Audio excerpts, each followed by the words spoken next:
আর আপনার পাপটা যে নিচ্ছে সে আপনার কত বড় বন্ধু। তাকে যদি আপনি একবেলা না খাওয়ান তা আপনার অকৃতজ্ঞ নয়?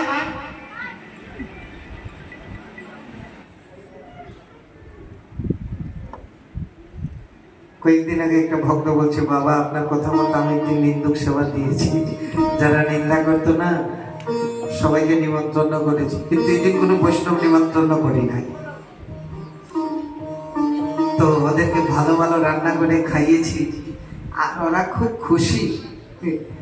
তখন ওরা নিজে নিজেই স্বীকার করেছে, ভাই আমরা অনেক তোমাকে উল্টা পাল্টা বলেছি, কিছু মনে করো না। হ্যাঁ,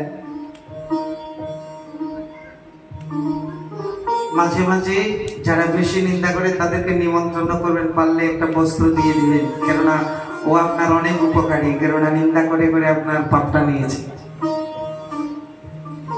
আর আপনি যদি পাপ থেকে বাঁচতে চান, অন্যের নিন্দা করবেন না। নিন্দা করলেই গর্তে পড়তে হবে। দেবর্ষী নারদ একটু ভোলা নদীর নিন্দা করতে গিয়ে দেখুন কি অবস্থা হলো।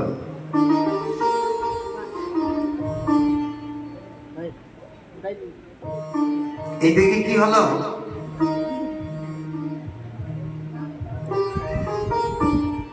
সমস্ত অসুর তো যুদ্ধে বন্ধ হয়ে গিয়েছিল। দেবগুরু শুক্রাচার্যের কমণ্ডলুর জল আর সঞ্জীবনী মন্ত্রের দ্বারা সবাই জীবিত হলো।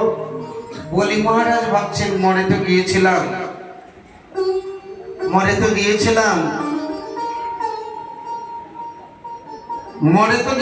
গুরুদেবের কৃপা এখন বেঁচে গেছি, তো এখন থেকে যা আছে সব গুরুদেবের।